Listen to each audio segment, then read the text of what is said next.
Let me be crystal clear. If you don't master your mind, someone else will. You think your thoughts are your own. They're not. They're shaped by the garbage you scroll, the losers you listen to, and the lies you repeat in your head. Maybe I'm not good enough. Maybe it's too late. Maybe tomorrow. Cut the crap. Your mind is a battlefield and you're walking around unarmed. Success, strength, peace. They don't start in your bank account. They start in your mindset. You want to build a life that matters. Then build a mind that's unbreakable. Train it like you train your body. Every single day, wake up and choose to command your thoughts. When fear speaks, talk louder. When doubt creeps in, drown it with discipline. Your brain is not a playground for excuses. It's a war room for execution. Don't wait for motivation. That's for amateurs. Real power comes from showing up when it's boring, when it's hard, when no one's watching. Look, comfort is addictive. That's why most people are average. They stay in bed. They avoid pain. But the elite, they hunt discomfort. Because every struggle, every failure, every rejection, it's a sharpening stone for the mind. You want to win. You want to dominate your life, your goals, your time. Then master your mind. Or be a slave to it, your move.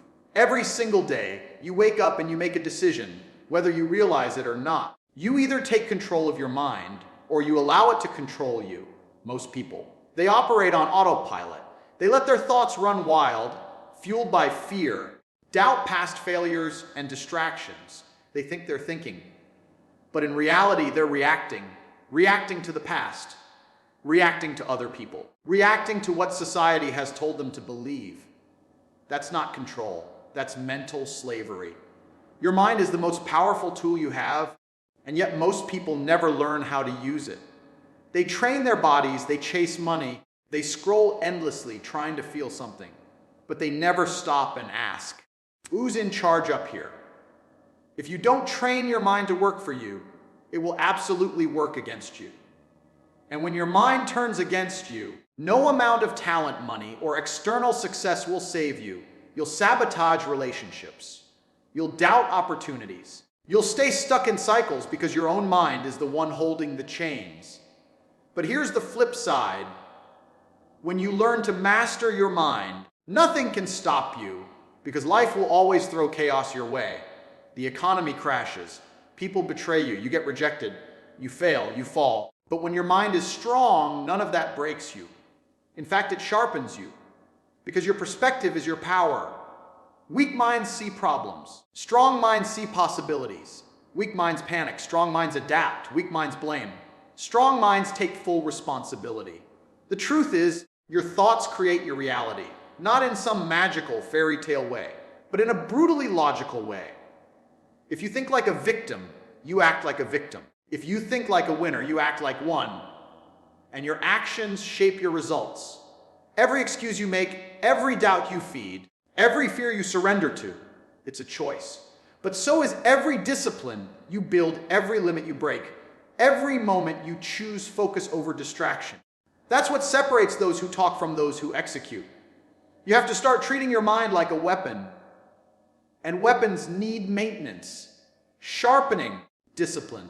You don't hand a sword to someone who's untrained and expect victory. Same with your mind. You have to train it daily.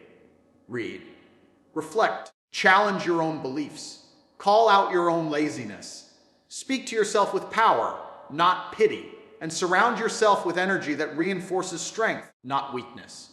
Most importantly, stop waiting for peace to find you. Peace comes when your mind is so strong, it doesn't get shaken by noise. And that strength is built through pressure. Pressure is not your enemy, it's your gym.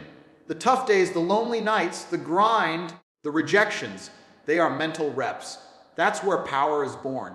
So make no mistake, your mind will either be your strongest weapon, cutting through excuses, fear, and failure, or it'll be your deadliest enemy, quietly killing your potential from the inside out. You choose. And you have to choose every single day. Master your mind or be mastered by it. That's the game. No shortcuts. No hacks. Just raw, relentless self-control. Decide who's in charge and back it up with action. Most people walk through life letting their emotions make decisions for them. They wake up tired and let that tiredness decide how hard they work. They feel unmotivated and let that dictate if they'll show up or not. They feel fear and use it as a reason to hold back. But emotions are not facts. They are signals, warnings, reminders, reflections. They're not orders. Feeling sad doesn't mean your life is broken. Feeling angry doesn't mean you need to destroy something. Feeling fear doesn't mean you run. It simply means something inside you is responding to a moment. But you are still the one in charge. We've been raised to believe that being emotional is being human. And that's true to an extent. Emotions give life color. But here's the truth no one wants to say: successful people don't obey their emotions. They observe them, learn from them, and act based on logic and mission, not mood. When your emotions dictate your actions, you lose control. You become a puppet, pulled in every direction by temporary feelings. One moment you're on fire, the next you're depressed. One day you're disciplined, the next day you want to quit. That's chaos. And chaos doesn't build empires. Control does. Emotions are like the dashboard in your car. The lights flash when something needs attention. That doesn't mean you panic and abandon the vehicle. It means you stop, analyze, and then keep driving with clarity. Anger. It's telling you something feels unjust. Fear. It's telling you there's risk. Sadness. Something's missing or has been lost. That's it. That's all emotions are. Information. What you do with that information is what determines whether you win or fold. People think strength is about never feeling. That's nonsense. Strength is about feeling everything and still making the right decision. You're tired, but you train anyway. You're stressed, but you remain focused. You're angry, but you stay calm and strategic. That's power. That's real control. Weak people blame emotions for their failures. Strong people feel everything and still act with discipline. It's the difference between emotional maturity and emotional slavery. The mind is like a lion, wild, strong, and dangerous if untrained. Emotions are the instincts of that lion. You can't kill them, but you must lead them. And leadership begins with awareness. The moment you feel something strong, pause. Don't react. Don't explode. Don't quit. Ask yourself, is this emotion trying to help me or sabotage me? Is this a signal I need to understand or a trap I need to escape? That 1 second of pause can save your future, because every time you react without thinking, you give your power away. Let's be honest, life will keep hitting you. People will betray you. Things will go wrong. You'll lose. You'll fall. If every emotional wave drowns you, you'll never reach the shore. But when you learn to ride the wave, when you understand your emotions without surrendering to them, you become unshakable. Your mind becomes a fortress. Your focus becomes unbreakable. And suddenly, you stop being controlled and start controlling outcomes. So the next time emotion hits, remember this: it's a signal, not a command. You can feel without obeying. You can hurt without quitting. You can fear without fleeing. You are the master, not the emotion. Take back control. That's how leaders think. That's how winners operate. That's how legacies are built. Motivation is temporary. It's that fire you feel after watching a flashy video or hearing a hyped-up speech. It comes fast, it burns bright, but it dies just as quickly. If you rely on motivation to get things done, you're already setting yourself up for failure. Because motivation is based on how you feel, and feelings change. Discipline, that's different. Discipline is what you do when you don't feel like doing anything. It's the action you take, regardless of emotion. And that's what separates successful people from everyone else. They show up no matter what. Most people wait for the perfect time, the perfect mood, the perfect setup. That time never comes. Winners don't wait. They build systems. They commit. They create routines that operate even when their mind resists. That's discipline. It's showing up at the gym when you're tired. It's working on your goals when no one's watching. It's sticking to the plan when distractions are louder than your desire. Discipline doesn't care how you feel. It only cares that you act. Think about it like this. Discipline is a muscle. If you don't train it, it stays weak. If you use it consistently, it grows stronger. And just like training your body, it's not fun every day. There will be pain, resistance, doubt. But every rep, every session, every disciplined decision builds internal strength. The more you exercise discipline, the less you depend on emotion. You stop negotiating with yourself. You stop asking, do I feel like it? And start commanding yourself. Do it anyway. People confuse discipline with restriction. They think it's about being hard on yourself or living like a robot. That's not true. Discipline is freedom.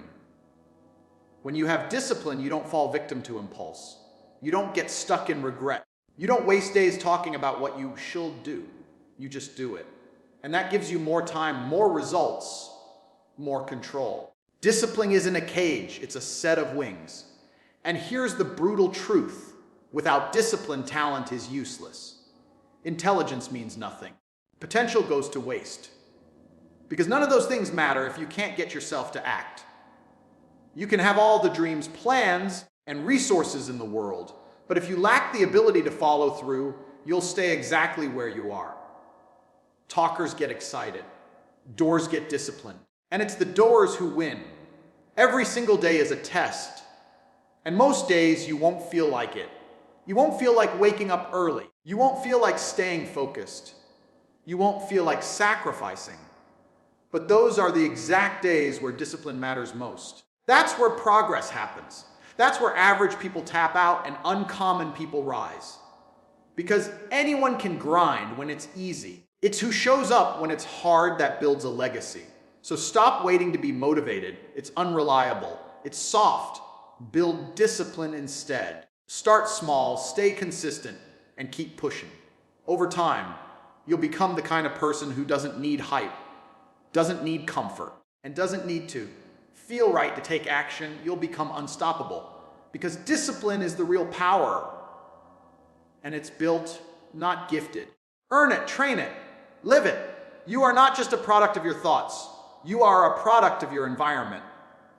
Every voice you hear, every room you sit in, every piece of content you consume, it shapes your beliefs, your confidence, your drive. People underestimate how deeply their surroundings affect their mindset. You cannot plant a powerful mind in a toxic space and expect it to thrive. It doesn't matter how strong you think you are. If you're surrounded by weak energy, negative people, or constant distractions, your mind will adapt to that level. Your environment is programming you, whether you're aware of it or not. The conversations you have, the habits you witness, the standards around you, they set the tone for what you believe is normal. If your circle tolerates laziness, guess what you start to accept? If your social media is full of drama, gossip, and mindless entertainment, guess what your brain begins to crave? If your daily setting is chaotic, disorganized, or uninspiring, how can you expect focus, clarity, or ambition to grow there? You can't. The good news: you don't need to accept the default. You can rewire your surroundings with intention. You can audit your inputs.